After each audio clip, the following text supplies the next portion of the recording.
Hello guys, today we will talk about the nucleic acids, that is DNA and RNA, which ribose sugar is present, while in RNA ribose sugar is present.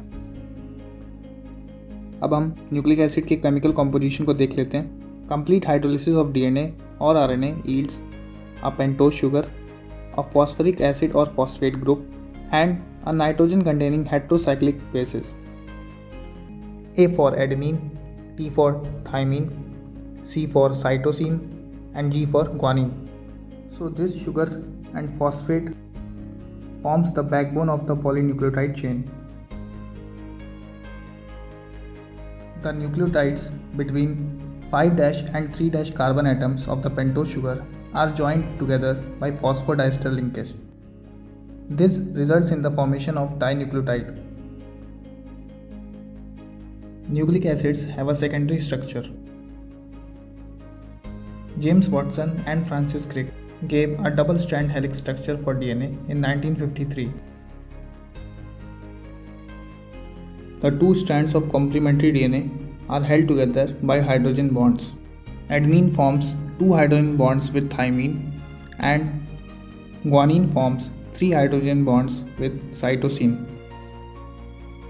आइए अब हम RNA का structure देखते हैं. RNA consists of following nitrogenous bases that are adenine, uracil, guanine and cytosine.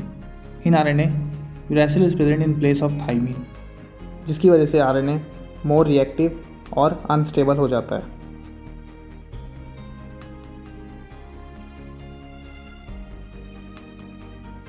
RNA molecules are of 3 types and they perform different functions. They are named as messenger RNA or mRNA, transfer RNA or tRNA, and ribosomal RNA और rRNA. ये तीनों type के RNA protein synthesis में help करते हैं. Now we will see the biological functions of nucleic acids. DNA is the chemical basis of heredity or inheritance and may be regarded as reserve of genetic information. किसी parents से जो भी characters उसके offsprings यानी कि future generation में जाते हैं वो सब कुछ इसी DNA से होता है. इसी जेनेटिक मटेरियल में सारी इन्फॉर्मेशन, सारे कैरेक्टर्स और सारी खासियत मौजूद होती है. DNA molecule is capable of self duplication. DNA molecule खुद का डुप्लीकेशन करके 2 आइडेंटिकल DNA स्ट्रैंड बनाता है जो फ्यूचर डॉटर सेल्स में ट्रांसफ़र होते हैं. इसके अलावा न्यूक्लिक एसिड्स प्रोटीन सिंथेसिस में भी हेल्प करते हैं. जैसा कि मैंने आपको पहले बताया था, 3 RNA molecules that are mRNA, tRNA and rRNA. They are responsible for protein synthesis which helps in many functions of our body. Now let's move to the another topic of your NCERT, that is DNA fingerprinting. हम सब जानते हैं कि हर एक individual का fingerprint unique होता है, but in fingerprints को सर्जरी के द्वारा चेंज किया जा सकता है. इससे बचने के लिए DNA की फिंगरप्रिंटिंग स्टार्ट की गई क्योंकि the sequence of bases on DNA are unique and can not be altered by any known treatment. DNA के सीक्वेंस को किसी भी ट्रीटमेंट से चेंज नहीं किया जा सकता, इसीलिए DNA फिंगरप्रिंटिंग की शुरुआत की गई.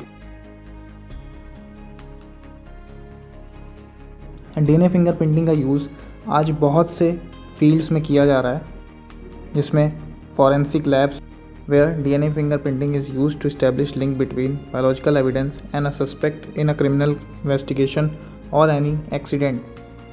ऐसी जगहों पे जो बॉडी के पार्ट्स मिलते हैं, चाहे वो बाल हों या नेल्स हो सकते हैं या स्किन का कोई पार्ट, फॉरेंसिक लैब्स में DNA फिंगरप्रिंटिंग का यूज़ करके उस पर्टिकुलर पर्सन का DNA प्रोफाइलिंग करा जाता है. इसके अलावा DNA फिंगरप्रिंटिंग का यूज़ पैटर्निटी टेस्टिंग के लिए किया जाता है, जिसमें अगर कोई 2 व्यक्ति किसी एक चाइल्ड के फादर होने का दावा कर रहे हैं तो DNA फिंगरप्रिंटिंग की मदद से उनका DNA टेस्ट करा के उस चाइल्ड के रियल फादर का पता किया जाता है. इंडिया में ऐसे कई बार केसेस देखने को मिले हैं जहाँ पे बड़े बड़े नेताओं के बच्चे उन पे ये दावा करते हुए दिखे हैं. आपने इसके बारे में कई बार न्यूज़ पे देखा होगा. इसके अलावा DNA फिंगरप्रिंटिंग का यूज़ किसी 2 पर्सन के DNA को मैच कराने में यूज़ किया जाता है. अगर किसी क्राइम स्पॉट पे क्रिमिनल के अलावा 2-3 लोग और प्रेजेंट हों और ये पता करना हो कि क्राइम किसने किया है, तो उन सारे सस्पेक्ट का डीएनए टेस्टिंग किया जाता है। इसके अलावा अगर कोई एक्सीडेंट हुआ है और डेड बॉडी को पहचानना मुश्किल होता है तो ऐसे में उस डेड बॉडी के संभावित पेरेंट्स या रिलेटिव्स से डीएनए मैच करके उस डेड बॉडी के बारे में पता किया जाता है। डीएनए फिंगरप्रिंटिंग का बायोलॉजिकल इवोल्यूशन में भी बहुत बड़ा रोल है। अगर कहीं भी कोई फॉसिल मिलता है किसी प्लांट का या किसी ऑर्गेनिज्म, किसी एनिमल का, तो डीएनए फिंगरप्रिंटिंग की मदद से उसके पूरे डीएनए के बारे में पढ़ के पूरा आइडेंटिफिकेशन करके और आज के ऑर्गेनिज्म से मैच कराते हैं और देखते हैं कि आज के ऑर्गेनिज्म या आज के ह्यूमंस कितने चेंज हुए हैं, कितने इवॉल्व हुए हैं पुराने टाइम से।